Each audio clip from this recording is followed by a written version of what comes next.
स्वागत है। मैं हूं अभिषेक और आप देख रहे हैं अभिषेक एकेडमी का यह ऑनलाइन यूट्यूब चैनल। दोस्तों, आज की वीडियो काफ़ी इंपॉर्टेंट होगी और आज की वीडियो में हम यूपी टेट एग्ज़ाम 2026 के अकॉर्डिंग पर्यावरण अध्ययन के अर्थात इन्वायरमेंटल स्टडीज़ के जो आपके टॉपिक हैं जिसमें 30 प्रश्न बनते हैं, उस 30 प्रश्न के अकॉर्डिंग आज की महत्वपूर्ण 50 प्रश्नों की श्रृंखला आप लोग देखेंगे। काफ़ी महत्वपूर्ण होगी 50 प्रश्न। इसमें से ज़्यादातर प्रश्न ऐसे होंगे जो प्रीवियस ईयर में पूछे गए हैं, जो कई कई बार रिपीट भी हुए हैं, इसलिए पूरी वीडियो को आप लोग लास्ट तक देखिएगा।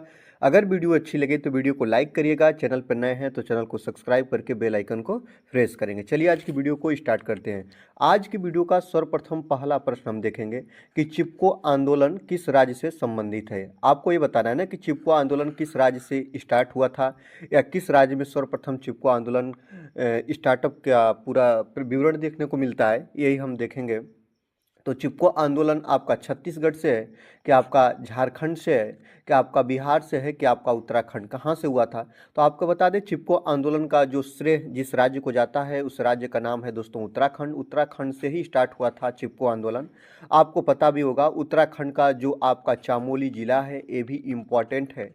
चामोली जिला और चामोली जिला का एक गांव है जिसको रेणी या रेनी के नाम से जानते हैं, यहीं से चिपको आंदोलन स्टार्ट हुआ था। आपको बता दें चिपको आंदोलन के प्रणेता किसे कहते हैं, ये भी प्रश्न बनता है, तो आप लोग इसको भी याद रखेंगे। सुंदरलाल बहुगुणा, क्या नाम है दोस्तों, इनका शुभ नाम है सुंदरलाल बहुगुणा जी, जो हैं चिपको आंदोलन के प्रणेता कहे जाते हैं। और चिपको आंदोलन का जो स्टार्टअप है वह उत्तराखंड से हुआ था। क्यों हुआ था आपको बता दें, वनों की कटाई को रोकने के लिए या पेड़ों की कटाई को रोकने के लिए। याद रखना, वनों की कटाई को रोकने के लिए, कटाई को रोकने के लिए स्टार्ट हुआ था आपका चिपको आंदोलन। ये आपके लिए बहुत इंपॉर्टेंट है, इसको आप लोग याद रखेंगे। लगभग 2-3 बार ये प्रश्न आपका आज तक के एग्जाम में बन चुका है यूपी टेट की बस बात करें तो। और आपको एक बात यहीं पे मैं और बता रहा हूँ, अगर आपसे पूछे कि अप्पिको आंदोलन किससे संबंधित है तो आप तुरंत बताइएगा अप्पिको आंदोलन कहाँ से स्टार्ट हुआ था। तो ये भी है पेड़ों के कटाई के लिए ही, याद रखेंगे। और इसका स्टार्टअप पूछे तो कर्नाटक से हुआ था। कहाँ से दोस्तों, कर्नाटक से हुआ था अप्पिको आंदोलन, और चिपको आंदोलन आपका उत्तराखंड से हुआ था। दोनों आपके लिए बहुत इंपॉर्टेंट है। चलिए आगे चलते हैं। सिल्वीकल्चर संबंधित है। सिल्वीकल्चर किससे संबंध रखता है, यही आपको बताना है। वन एवं वन्य उत्पाद से, कि आपका बागवानी से, कि आपका फूल से, कि आपका केचुआ से। किससे, वर्मी कंपोस्ट का नाम आप लोग सुनिएगा, और केचुआ होता है जिसे हम लोग किसान का मित्र कहते हैं। वर्मी कंपोस्ट किससे संबंध रखता है, तो केचुआ से रखता है। जो किसान की जो मिट्टी होती है, उपजाऊ मिट्टी को और उपजाऊ बना देता है, यही आपका केचुआ का गुण होता है। इसी कारण केचुआ को किसान का मित्र भी कहते हैं, याद रखेंगे। जो सिल्वीकल्चर संबंधित है किससे, वन एवं वन्य उत्पाद से होता है। ऑप्शन नंबर ये आपका बिल्कुल सही आंसर हो जाएगा। आगे देखते हैं, हम बात करेंगे 3 नंबर प्रश्न की, कि आपका अंतर्राष्ट्रीय ओजोन दिवस मनाया जाता है। कब मनाया जाता है, बहुत बार, लगभग 3 से 4 बार ये प्रश्न बन चुका है कि अंतर्राष्ट्रीय ओजोन दिवस कब मनाते हैं। तो प्रत्येक, याद रखेंगे, प्रत्येक वर्ष 16 सितंबर को ओजोन दिवस के रूप में मनाते हैं। ऑप्शन नंबर ये आपका बिल्कुल सही आंसर हो जाएगा। ओजोन क्या है दोस्तों, ओजोन एक परत होती है। आपको बता दें समताप मंडल का हिस्सा होती है, और यह सूर्य की जो पराबैंगनी किरणें होती है उनको पृथ्वी पर आने से रोकती है। तो अंतर्राष्ट्रीय ओजोन दिवस 16 सितंबर को मनाते हैं, और इसी दिन हम ये सब चीज़ों को अपनाते हैं कि कौन से ऐसे तरीके हैं जो ओजोन परत को हानि न पहुंचाएंगे। इसके रूप में हम लोग तरह तरह के उपायों को या उसके प्रति लोगों को जागरूक करते हैं। ऑप्शन नंबर ये आपका बिल्कुल सही आंसर हो जाएगा, इसको आप लोग याद रखेंगे। आपको मैं एक इंपॉर्टेंट टॉपिक भी बताता हूँ, याद रखेंगे, कई बार बन चुका है। 5 जून को क्या मनाते हैं, तो विश्व पर्यावरण दिवस मनाते हैं। क्या मनाते हैं दोस्तों, विश्व पर्यावरण दिवस मनाते हैं। ये इंपॉर्टेंट आप लोग याद रखेंगे। एक और बात बता रहा हूँ, लगभग कई बार ये चीज़ें बन चुकी है कि 22 मार्च को क्या मनाते हैं, तो 22 मार्च को जल दिवस के रूप में मनाते हैं। विश्व जल दिवस के रूप में मनाते हैं 22 मार्च को। और आपको यही इसी क्रम में मैं आगे बढ़ रहा हूँ, और एक है आपका 22 अप्रैल। 22 अप्रैल को क्या मनाते हैं आप लोग बताइएगा।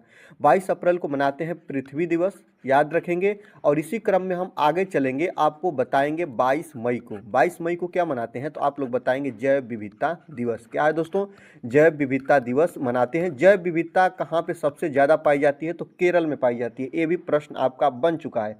साइलेंट वैली या मुख्य घाटी के नाम से किसे जानते हैं, तो मुख्य घाटी या साइलेंट वैली जो होती है वो केरल में है, वहीं पे जैव विविधता सबसे ज़्यादा पाई जाती है। ये इंपॉर्टेंट पॉइंट है, आप लोग इसको याद रखेंगे, ठीक है।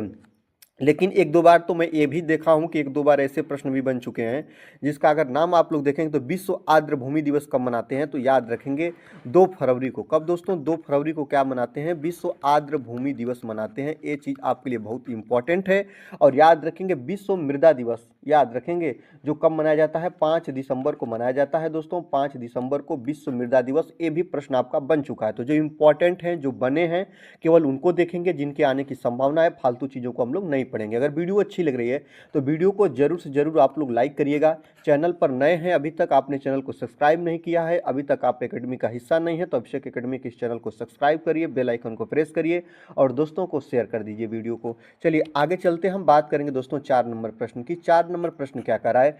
किस वायुमंडलीय परत को मौसमी परिवर्तन की छत कहते हैं? बहुत इंपॉर्टेंट है दोस्तों, इससे संबंधित कई प्रश्न बन जाते हैं।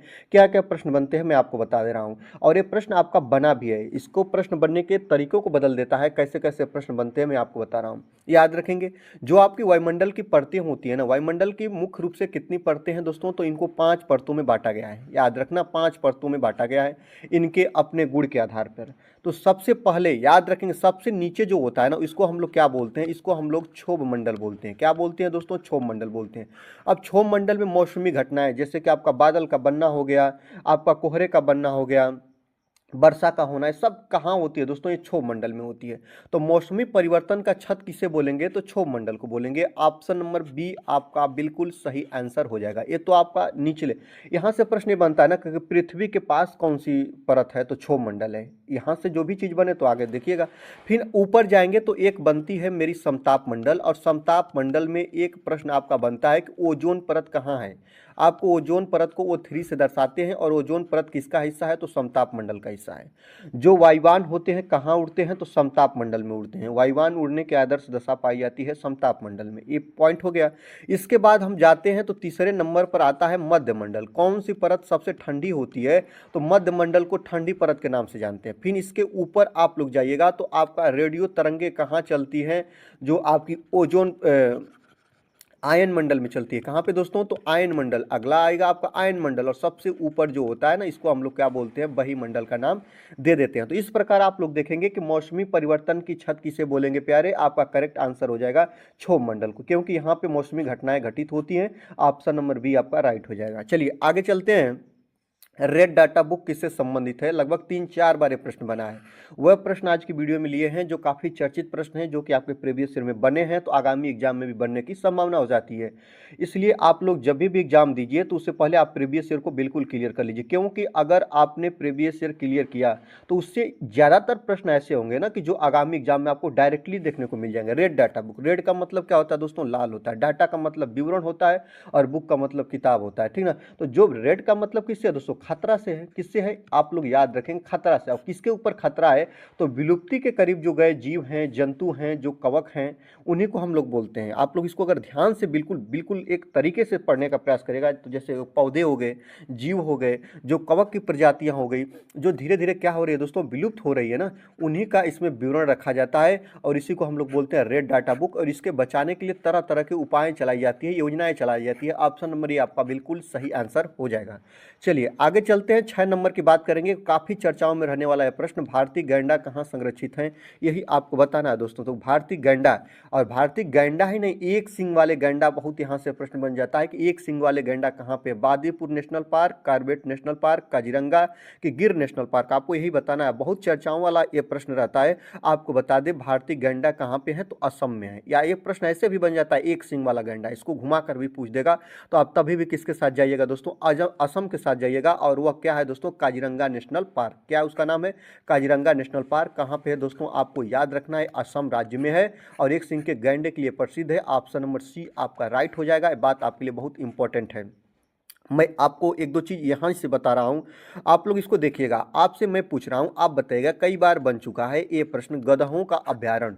तो जो गधेयों का अभ्यारण्य कहाँ है, आप लोग इसको तुरंत बताइएगा कि गधेयों का अभ्यारण्य जो है ना दोस्तों, वह आपका कहाँ है, तो गुजरात राज्य में है। कहाँ पे दोस्तों, गुजरात में है। आपसे यहीं से गुजरात से ही एक दो प्रश्न कई बार बन चुका है, गिर राष्ट्रीय उद्यान कहाँ है, याद रखेंगे। गिर राष्ट्रीय उद्यान जो एशियाई बाघों के लिए, शेरों के लिए जाना जाता है, तो गिर राष्ट्रीय उद्यान कहाँ है दोस्तों, तो ये भी आप लोगों को याद रखना होगा, गुजरात में है। ये बात आपके लिए बहुत इंपॉर्टेंट है, जो गुजरात से बनकर निकलती है, ठीक है। फिर इसके बाद अगर हम आगे जाएं तो आपको बता रहे हैं, जैसे आप लोग उत्तर प्रदेश यूपी टेट का एग्जाम दे रहे हैं तो कई बार बन चुका है, दुधवा नेशनल पार्क कहाँ है, दुधवा नेशनल पार्क, दुधवा राष्ट्रीय पार्क या दुधवा नेशनल पार्क इसको बोलते हैं, तो कहाँ है दोस्तों, तो यह आपका उत्तर प्रदेश में है, याद रखेंगे। उत्तर प्रदेश का लखीमपुर खीरी बहुत इंपॉर्टेंट है, इसको आप लोग याद रखेंगे। उत्तर प्रदेश में एक और आपका पार्क है जिसका नाम है दोस्तों, आप लोगों को बताना होगा, चंद्रप्रभा, याद रखेंगे। चंद्रप्रभा राष्ट्रीय उद्यान कहाँ है, याद रखेंगे। चंद्रप्रभा जीव अभ्यारण्य इसको बोलते हैं, राष्ट्रीय अभ्यारण्य नहीं, जीव अभ्यारण्य के नाम से जानते हैं, आप लोग इसको याद रखेंगे। चंद्रप्रभा जीव अभ्यारण्य कहाँ है, जीव अभ्यारण्य कहाँ है, तो याद रखेंगे ये आपका उत्तर प्रदेश के चंदौली जिला में है, इम्पॉर्टेंट है। ये चंदौली के यूपी के चंदौली में है।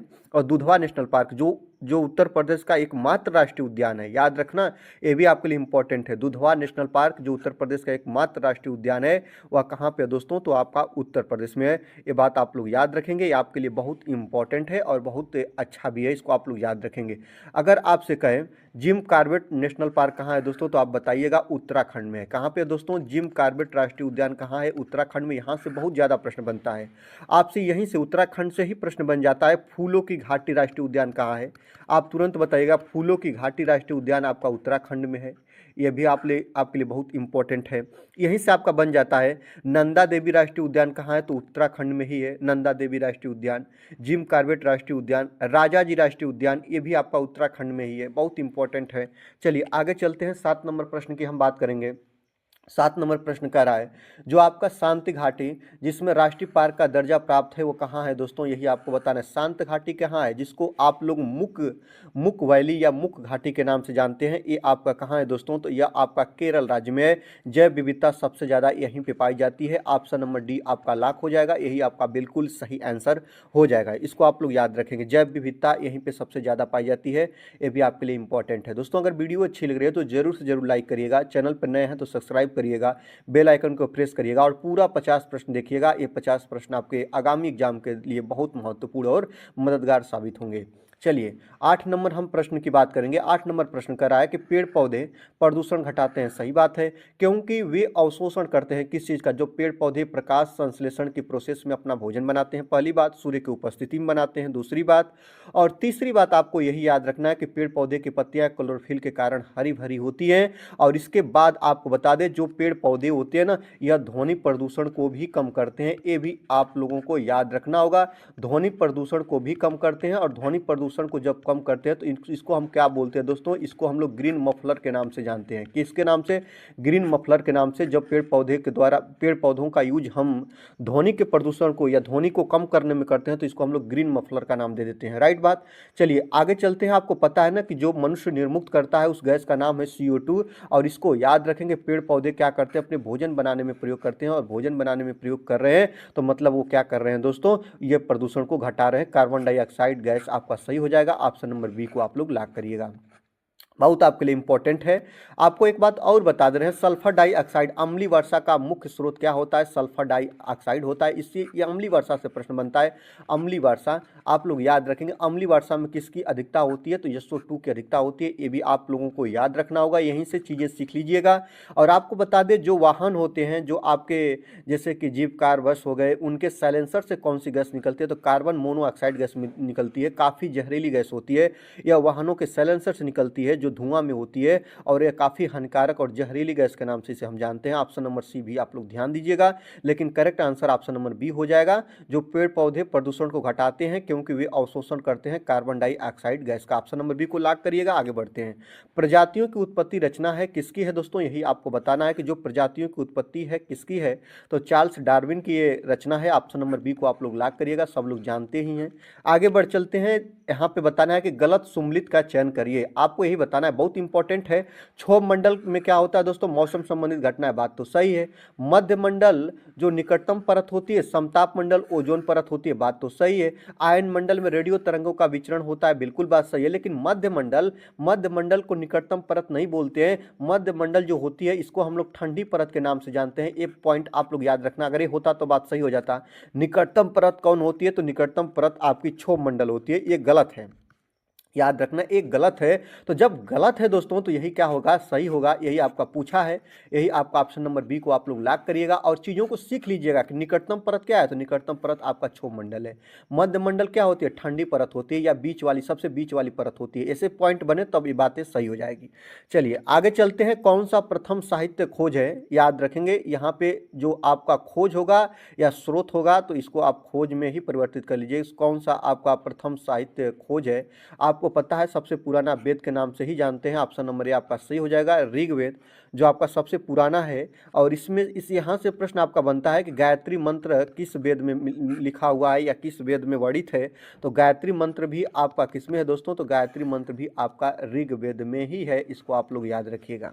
चलिए आगे देखते हैं कि निम्नलिखित भारतीय राज्यों में किस राज्य की कोई समुद्री सीमा नहीं है, यही आपको बताना है। कौन ऐसा राज्य है जो कि समुद्र से लगा नहीं है या समुद्र तटीय राज्य जिसको हम नहीं बोल सकते हैं, यही आपको बताना है। गुजरात इसका भी है, गोवा का भी है, आपका महाराष्ट्र का भी है, लेकिन किसका नहीं है दोस्तों, तो आपका राजस्थान का नहीं होगा। राजस्थान समुद्र तटीय राज्य नहीं है। ऑप्शन नंबर सी को आप लोग लॉक करिएगा। और आपसे रिक्वेस्ट करूंगा कि अगर आप लोग नहीं जानते हैं तो मैप को देख लीजिए, और मैप में जो आपके 28 राज्य हैं, 28 राज्य हैं और 8 केंद्र शासित प्रदेश हैं। जिस दिन मैं वीडियो को शूट कर रहा हूं तो इसके अकॉर्डिंग सभी को आप नियर अबाउट चीज़ों को जानते रहिए, इसकी भौगोलिक स्थिति को जान जाइए, क्योंकि यहाँ से भी प्रश्न आपके बन सकते हैं, बने भी हैं। ठीक है, चलिए आगे देखते हैं। जनगणना 2011 के अनुसार भारत में लिंगा अनुपात है कितना है दोस्तों, आपको मैं यहाँ पे 2001 के जनगणना के अनुसार सबसे पहले बता रहा हूँ।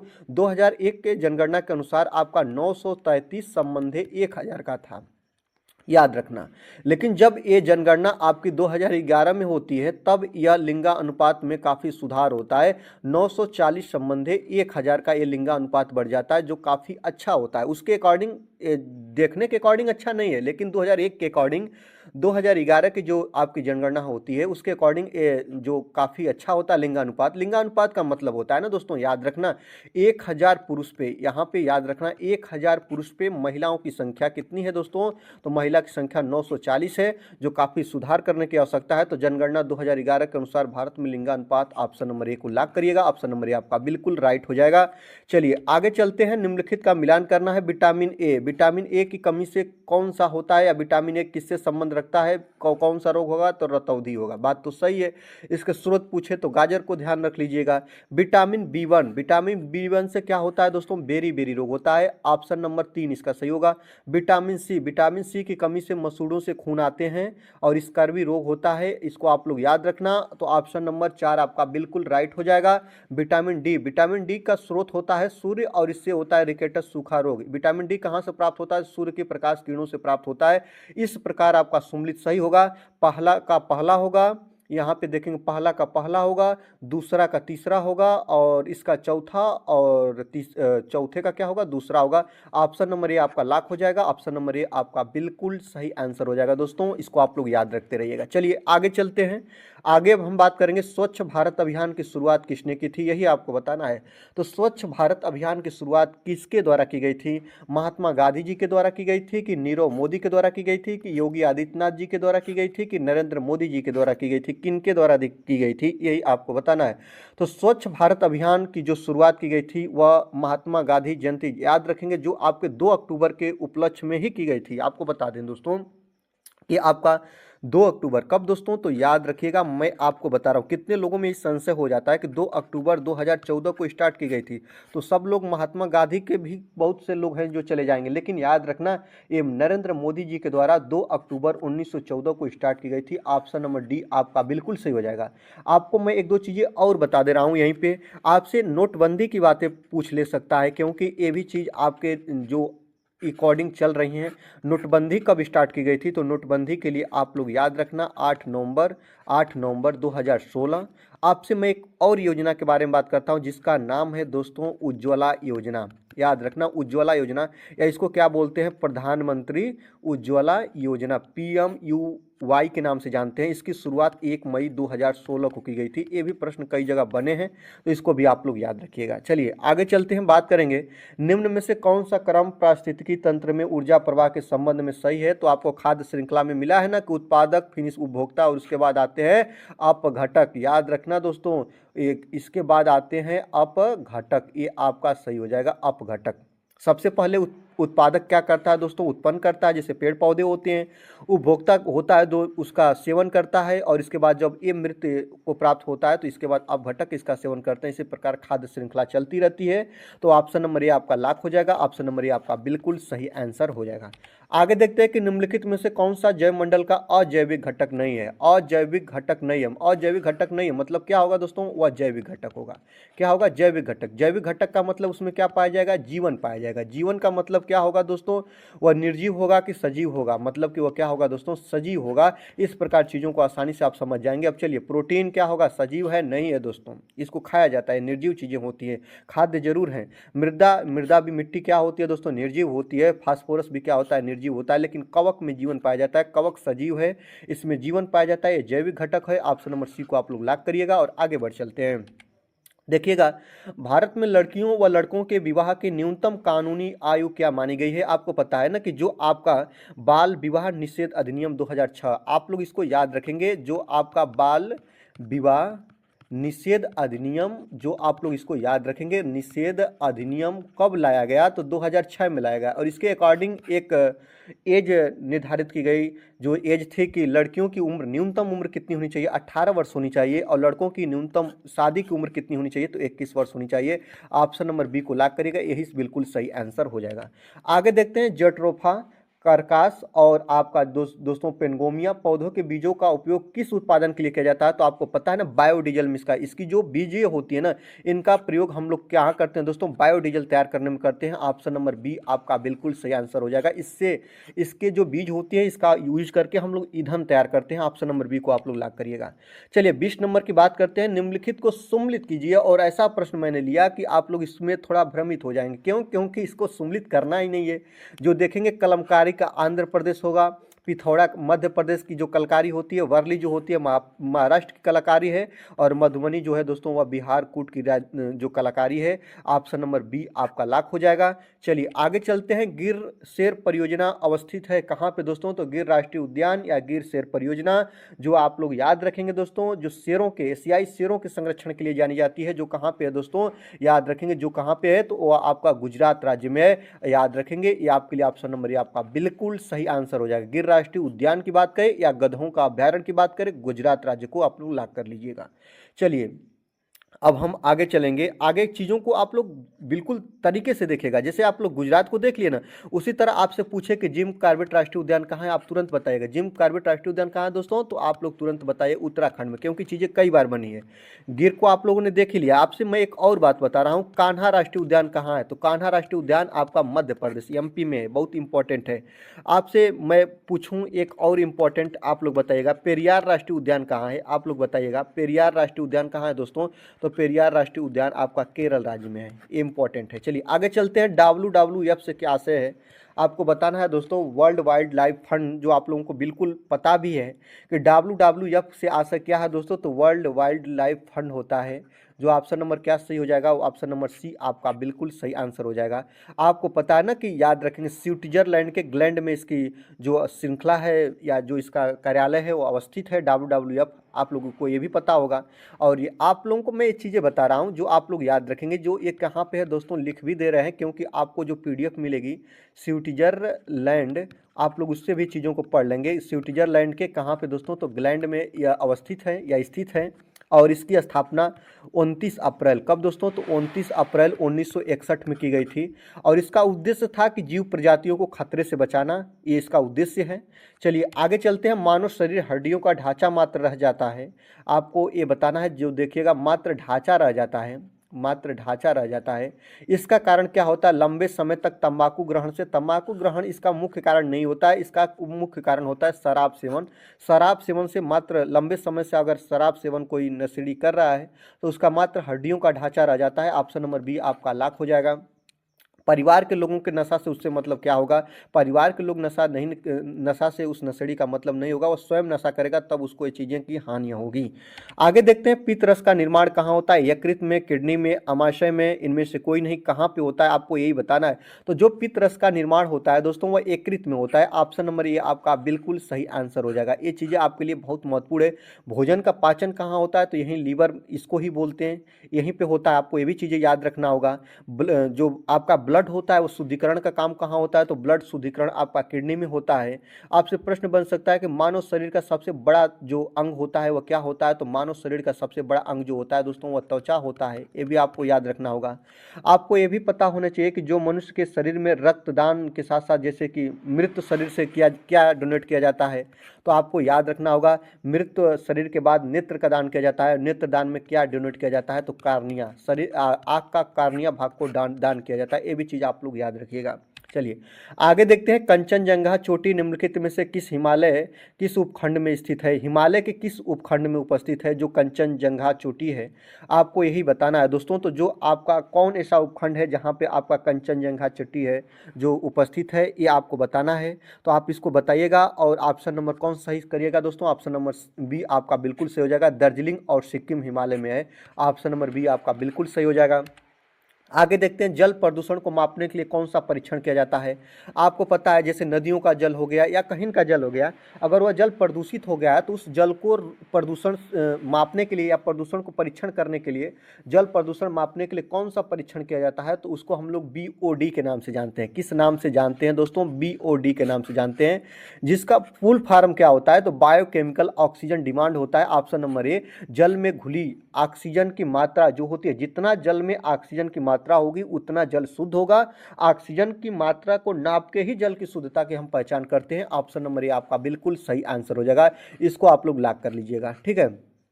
चलिए आगे चलते हैं, जुगाली करने वाले पशु किस ग्रीन हाउस गैस को उत्पन्न करते हैं। चाहे जुगाली करने वाला पशु हो जाए, ये भी प्रश्न याद रखना, चाहे धान की खेती हो जाए, चाहे गन्ने की खेती हो जाए, उसके उसके जो खेत से कौन सी गैस निकलती है, तो मीथेन गैस निकलती है। आपको पता होना चाहिए methane gas. Option number C को लॉक करिएगा। और यहाँ पे देखिए ना, कहा है ग्रीन हाउस गैस को उत्पन्न करते हैं, ग्रीन हाउस गैस है मीथेन गैस। आपको पता होना चाहिए ग्रीन हाउस गैसें कितनी होती हैं, मुख्य रूप से 4 होती हैं। मीथेन गैस हो गया, आपका CO2 कार्बन डाइऑक्साइड हो गया, और इसके बाद नाइट्रस ऑक्साइड NO2 हो गया, और इसके बाद आपका क्लोरोफ्लोरोकार्बन हो गया। मुख्य रूप से 4 गैसें होती हैं, ग्रीन हाउस गैसें होती हैं। और आपको एक बात और याद रखना है, यही ग्रीन हाउस गैसें जो होती हैं ना दोस्तों, ये ग्लोबल वार्मिंग के लिए उत्तरदायी होती हैं। किसके लिए दोस्तों, तो याद रखना है, ये ग्लोबल वार्मिंग के लिए उत्तरदायी होती हैं, यही गैसें होती हैं। ये जो होती हैं, यह जो आपके पृथ्वी का तापमान को बढ़ा देती हैं, ग्लोबल वार्मिंग, जो आप लोग इसको भी याद रखिएगा। ये प्रश्न आपके बन चुके हैं और बनते भी हैं। ग्लोबल वार्मिंग के लिए कौन सी गैस उत्तरदायी है, तो इस चारों में से आप लोग लॉक कर दीजिएगा, ठीक है। ग्रीन हाउस गैसें कौन सी हैं, वैसे प्रश्न पूछेगा और वहाँ पे इस चारों ऑप्शन को देगा, आप तुरंत उसको लॉक कर लीजिएगा। चलिए आगे चलते हैं, ओजोन परत किन हानिकारक किरणों को अवशोषित करती है, तो याद रखना सूर्य, पृथ्वी पर सबसे बड़ा ऊर्जा का स्रोत जो है ना दोस्तों, सूर्य है। और सूर्य से जो किरणें आती हैं, उसी किरणें में कुछ किरण होती हैं जिसको अल्ट्रा वायलेट किरणें बोलते हैं, या उसे हम पराबैंगनी किरणें बोलते हैं, जो पृथ्वी पर आएंगी तो मनुष्य को हानि पहुंचाएंगी। जैसे शरीर पर पड़ेंगी तो त्वचा कैंसर करेंगी, आंख पर पड़ेंगी तो उसे मोतियाबिंद की समस्या होगी। तो ओजोन परत किन हानिकारक किरणों को अवशोषित करती है, तो पराबैंगनी किरणों को, जिसको अल्ट्रा वायलेट किरणें भी बोलते हैं। ये भी याद रखेंगे। ऑप्शन नंबर बी को लॉक करेंगे। ऑप्शन नंबर बी आपका बिल्कुल सही आंसर हो जाएगा। इसको आप लोग याद रखेंगे, ठीक ना, बिल्कुल आपके लिए बिल्कुल करेक्ट आंसर हो जाएगा। आपसे मैं कुछ और भी चीजें बता दूं, जैसे गामा किरण है ना, गामा किरण का प्रयोग कहाँ करते हैं, तो गामा किरण का प्रयोग दोस्तों कैंसर उपचार में करते हैं। कहाँ पे दोस्तों, तो इसका प्रयोग हम कहाँ करते हैं, तो कैंसर उपचार में करते हैं। आपसे अगर पूछे एक्सरे का प्रयोग कहाँ पे करते हैं, तो इसका प्रयोग हम लोग मेडिकल में करते हैं, जैसे हड्डियाँ टूट गई वगैरह जगहों पर एक्सरेज का हम प्रयोग करते हैं। आप लोगों को बिल्कुल समझ में आनी चाहिए चीज़ें। जो जैसे कि अल्ट्रा वायलेट किरण का प्रयोग कहाँ पे करते हैं, आपसे अगर पूछे तो इसका भी प्रयोग जानते रहिएगा। अल्ट्रा वायलेट किरण का जो प्रयोग होता है, इसको हम कीटाणु शोधन में प्रयोग करते हैं। इसका प्रयोग हम कहाँ पे करते हैं दोस्तों, तो इसका प्रयोग हम लोग कीटाणु शोधन में अल्ट्रा वायलेट किरणों का प्रयोग करते हैं। कीटाणु शोधन में इसका प्रयोग किया जाता है, इसको ध्यान रखिएगा। चलिए, CNG का फुल फॉर्म क्या होता है, CNG का फुल फॉर्म, CNG जो होती है ना, यह ईंधन होता है, याद रखेंगे। सीएनजी को वाहनी ईंधन के नाम से जानते हैं। ईंधन होता है जो वाहन में पड़ता है, जो कि गैसीय रूप होता है इसका। स्टेट या अवस्था किस रूप में होती है, तो गैस के रूप में होती है। इसका फुल फॉर्म होता है कंप्रेस्ड नेचुरल गैस। क्या होता है दोस्तों, कंप्रेस्ड नेचुरल गैस होता है। ऑप्शन नंबर बी को लॉक करिएगा। ऑप्शन नंबर बी आपका बिल्कुल सही हो जाएगा, पहली बात तो याद रखिएगा। और याद रखना, इसका हिंदी नाम होता है संपीड़ित प्राकृतिक गैस। क्या होता है दोस्तों, इसका हिंदी नाम होता है संपीड़ित प्राकृतिक गैस। ये भी इंपॉर्टेंट है आपके लिए। आपसे मैं एक प्रश्न और पूछ रहा हूँ, आप बताइएगा। एलपीजी का फुल फॉर्म कई जगह पूछा है। एलपीजी का फुल फॉर्म क्या होता है, तो लिक्विफाइड पेट्रोलियम गैस होता है। ये भी याद रखना। जो आप लोग देखते हैं घरों में रसोई के रूप में इसका प्रयोग करते हैं, इसका भी फार्म कैसा होता है, तो गैसी फार्म होता है। इंपॉर्टेंट। आप हमको एक और बताइएगा, जो कई कई टॉपिक हैं जो कि फुल फार्म पूछ लेते हैं। सीओ का full farm carbon monoxide gas, CO2 का कार्बन डाइऑक्साइड गैस, NO2 का नाइट्रस ऑक्साइड गैस, CFC का फुल फार्म क्लोरोफ्लोरोकार्बन होता है, ठीक ना। इसी तरह आपका CH4 का फुल फार्म क्या होता है, मीथेन होता है, ठीक है। फिर इसके बाद आप इम्पॉर्टेंट चीज़ों को और आगे देखिएगा, तो मैं आपको एक दो चीज़ और बता दे रहा हूँ जो पूछता है। AMIC याद रखेंगे, मिथाइल आइसोसाइनाइड, जो गैस का रिसाव भोपाल गैस त्रासदी में हुआ था। यहाँ से प्रश्न ये भी बन जाता है। चलिए आगे चलते हैं। विश्व पर्यावरण संरक्षण दिवस कब मनाते हैं, तो कई बार प्रश्न बना 5 जून को। ऑप्शन नंबर 1 को लॉक करिएगा। आगे बढ़ते हैं दोस्तों। हाइबरनेशन क्या है, सर्दियों की नींद है कि गर्मियों की नींद है कि शिकारियों से बचने के लिए जानवरों का यह अपना अनुकूलन है कि ऊपर के सभी आपके सही हो जाएंगे। जो हाइबरनेशन होता है ना, कुछ ऐसे जीव जंतु होते हैं जो कि ठंडी के समय अपना भोजन नहीं प्राप्त कर पाते हैं। तो जब भोजन प्राप्त नहीं कर पाते हैं तो इस भोजन के या अपनी ऊर्जा को क्षय से बचाने के लिए हाइबरनेशन की प्रक्रिया को करते हैं। और हाइबरनेशन की जो प्रोसेस होती है दोस्तों, वह लंबी निद्रा होती है, जो सर्दियों में लेते हैं दोस्तों। ऑप्शन नंबर ये आपका सही हो जाएगा। जो भोजन मतलब ऊर्जा को खपत को बचाने के लिए ऐसा काम करते हैं, लंबी निद्रा में चले जाते हैं और सो जाते हैं, ठीक ना। उनको भोजन का मतलब भोजन की खोज नहीं कर पाते हैं सर्दियों में, तो इसलिए ये हाइबरनेशन के प्रोसेस को अपनाते हैं। ऑप्शन नंबर ये आपका राइट हो जाएगा। चलिए आगे देखेंगे, हम बात करेंगे दोस्तों 32 नंबर की। 32 नंबर प्रश्न क्या कह रहा है, 32 नंबर प्रश्न कह रहा है दोस्तों कि जो आपका काकरापार परमाणु शक्ति केंद्र किस राज्य में स्थित है, यही आपको बताना है दोस्तों। जैसे आप काकरापार परमाणु शक्ति केंद्र आपका मध्य प्रदेश में है, क्या आपका तमिलनाडु में है, क्या आपका महाराष्ट्र में है, क्या आपका गुजरात में है, कहाँ पे है दोस्तों, आपको बताना है।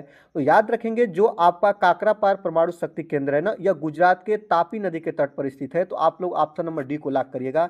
ऑप्शन नंबर डी आपका सही हो जाएगा, जो तापी नदी पर स्थित है, तापी नदी के तट पर। याद रखना, तापी नदी के तट पर स्थित है जो आपका क्या दोस्तों, काकरापार परमाणु शक्ति केंद्र, इसको याद रखेंगे। चलिए आगे देखते हैं। आदर्श रूप से भारत में वन भूमि का अनुमानित प्रतिशत कितना होना चाहिए, तो याद रखेंगे जो वन नीति है, राष्ट्रीय वन नीति, याद रखना यहाँ पे लिख भी दे रहे हैं क्योंकि आप पीडीएफ से चीज़ों को पढ़ते रहेंगे। जो राष्ट्रीय वन नीति है दोस्तों, वह राष्ट्रीय वन नीति कब लाई गई थी, 1988 में लाई गई थी। याद रखना दोस्तों, 1988 में लाई गई थी।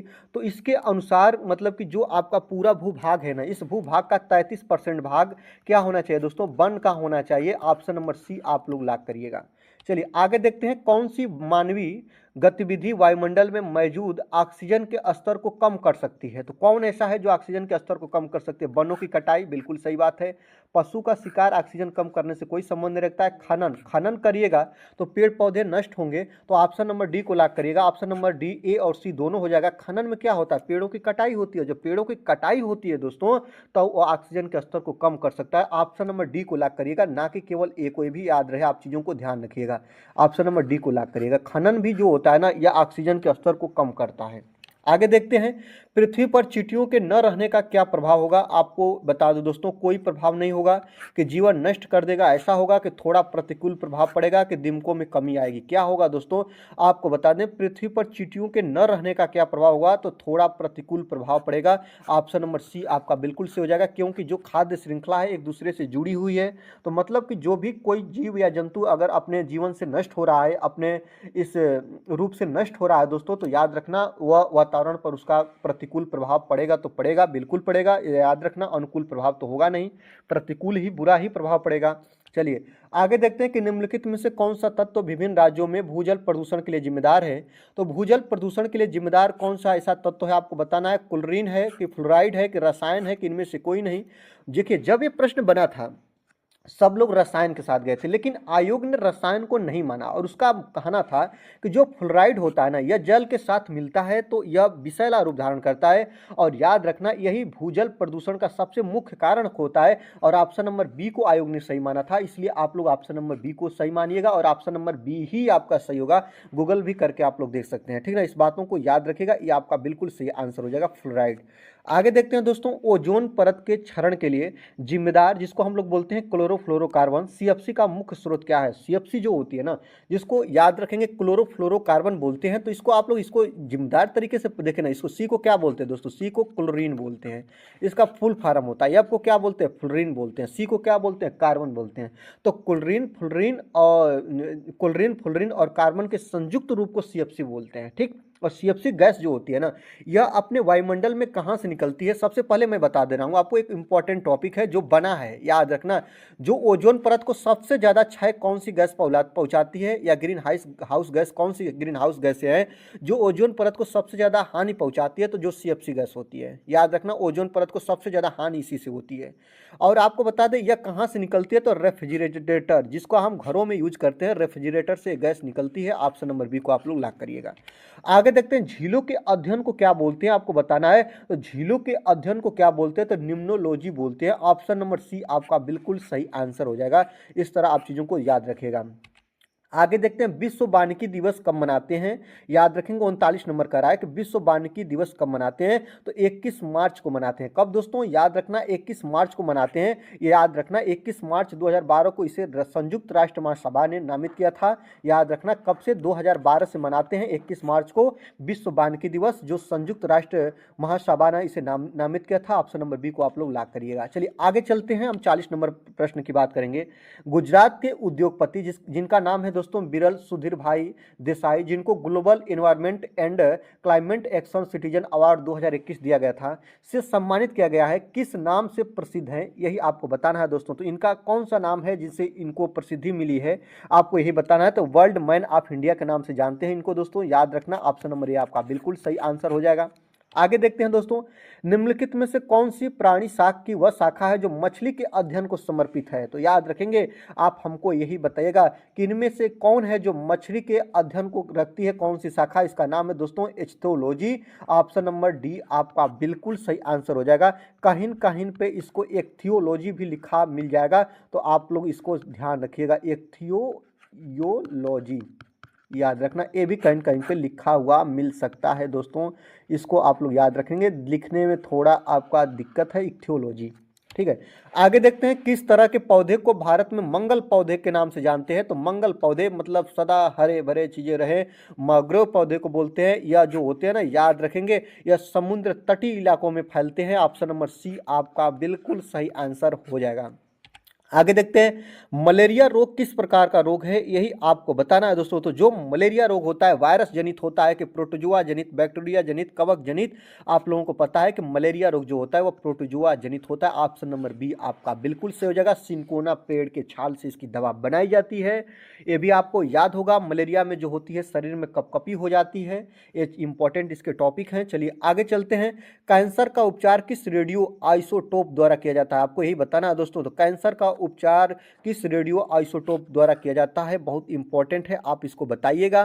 तो आप लोग इसको जब देखेंगे तो आपको मिलेगा आयरन 12, कोबाल्ट 60 का, आपका सोडियम 32, कार्बन 14, किसके द्वारा किया जाता है? तो कैंसर का जो उपचार होता है दोस्तों कोबाल्ट 60 के द्वारा किया जाता है। ऑप्शन नंबर बी आपका बिल्कुल सही हो जाएगा, इसको आप लोग याद रखेंगे। आगे देखते हैं, किस विटामिन की कमी से मसूड़ों में खून आता है? बहुत इंपॉर्टेंट है, कई बार बना है। विटामिन ई की कमी से? नहीं दोस्तों, विटामिन ई की कमी से आपका तंत्रिका संबंधित समस्या होती है, तंत्रिका संबंधित समस्या होती है, याद रखना। विटामिन ए की कमी से बहुत चर्चित है, जो चर्चाओं में रहता है, रतौंधी को याद रखना। फिर इसके बाद विटामिन डी की कमी से आपका सूखा रोग होता है, रिकेटस सूखा रोग बोलते हैं इसको, रिकेटस सूखा रोग, यहाँ पे रिकेटस लिख दे रहे हैं दोस्तों, रिकेटस सूखा रोग का नाम देते हैं। विटामिन सी की कमी से आपका होता है स्कर्वी, जो दांतों से खून आना, मसूड़ों से खून आना और दांतों का हिलना, ये सब चीज़ें होता है विटामिन सी में। तो ऑप्शन नंबर सी को आप लोग लॉक करिएगा, यही आपका बिल्कुल सही आंसर हो जाएगा। चलिए आगे हम बात करेंगे 46 नंबर प्रश्न की। उससे पहले आपसे रिक्वेस्ट करेंगे कि वीडियो अच्छी लग रही है दोस्तों तो जरूर से जरूर लाइक करिएगा। चैनल पर नए हैं तो चैनल को सब्सक्राइब करिएगा, बेल आइकन को प्रेस करिएगा और वीडियो दोस्तों को शेयर करके हमारी और दोस्तों दोनों की मदद कर दीजिएगा। आगे देखते हैं दोस्तों, यहाँ पे प्रश्न है कि जो है कोयला, पेट्रोल, डीजल, याद रखेंगे क्या है दोस्तों, तो कोयला भी, पेट्रोल भी और डीजल भी, इनको आप क्या बोलेंगे, तो इनको हम लोग खनिज पदार्थ का नाम देंगे। क्या नाम देंगे? खनिज पदार्थ का दहन, दहन का मतलब जलाना से है, दहन का मतलब नष्ट करना से। मूल स्रोत है क्या दोस्तों, तो याद रखेंगे जल प्रदूषण का मूल स्रोत है कि भू प्रदूषण का है कि वायु प्रदूषण का है कि ध्वनि प्रदूषण। ध्वनि प्रदूषण का मूल स्रोत तो होगा नहीं, जलेगा तो आवाज होगी, बात अलग चीज की है, याद रखना। लेकिन कोयला, पेट्रोल, डीजल आदि का दहन मूल स्रोत पूछा है, सबसे बेस्ट स्रोत क्या होगा, तो याद रखें जलते हैं तो वायु प्रदूषण होता है, एयर पॉल्यूशन होता है। ऑप्शन नंबर सी को आप लोग लॉक करिएगा। चलिए आगे देखते हैं कि भोपाल गैस दुर्घटना का क्या कारण है। भोपाल गैस त्रासदी के नाम से जानते हैं और इसमें गैस थी जिसका नाम था MIC। इसी का रिसाव हुआ था मिथाइल आइसोसाइनाइड बोलते हैं। कब हुआ था दोस्तों, तो 1984 में हुआ था।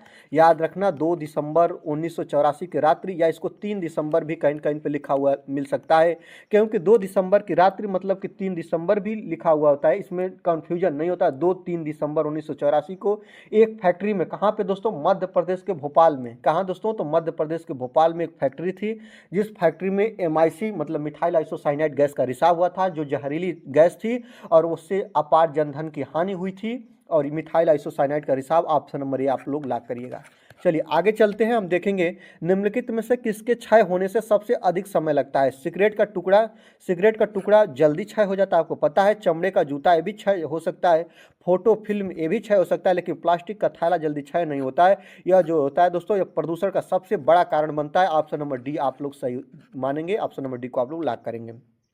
पृथ्वी के वायुमंडल में प्रवेश करने वाले उल्कापिंड निम्नलिखित में से किस परत में जल जाते हैं, ये आपके लिए बहुत इंपॉर्टेंट है, इसको बताइएगा।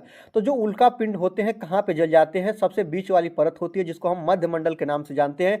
यहाँ पे जो उल्कापिंड होते हैं ये आते आते जल जाते हैं, नहीं तो ये हानि पहुंचाते हैं। ऑप्शन नंबर डी आपका बिल्कुल सही आंसर हो जाएगा। आगे देखते हैं दोस्तों, डॉम खेती कहाँ पे होती है, बहुत इंपॉर्टेंट है। डॉम या इसी को याद रखेंगे, डाम को ही हम एक और खेती के नाम से जानते हैं, जिस खेती का नाम है पोनम खेती, याद रखना। और इन डाम और पोनम दोनों को हम लोग जानते हैं स्थानांतरित खेती के नाम से, या एक दूसरे जगह पे होती रहती है। आज यहाँ पे हुई, कल वहाँ पे होगी, अगले साल वहाँ पे होगी, तो स्थानांतरित खेती के नाम से इसे हम जानते हैं, डॉम या पोनम खेती को। और जो कहाँ पे होती है दोस्तों, तो यह केरल राज्य में होती है। ऑप्शन नंबर ए आपका बिल्कुल सही आंसर हो जाएगा, इसको आप लोग लॉक कर लीजिएगा, ठीक है। तो दोस्तों याद रखेंगे, आज की वीडियो में पूरे 50 प्रश्नों को आपने देखा है। 50 प्रश्नों की ये वीडियो कैसी लगी, वीडियो अच्छी लगी दोस्तों तो आपसे रिक्वेस्ट करेंगे कि वीडियो को आप लाइक करिएगा, कमेंट बॉक्स में अपना स्कोर बताइएगा कितना आपने सही किया है, और वीडियो को शेयर करके चैनल को सब्सक्राइब करके बेल आइकन को प्रेस करिएगा। और आज की वीडियो से दीजिए मुझे विदा। देखते रहिए अभिषेक एकेडमी। वीडियो देखने के लिए आपका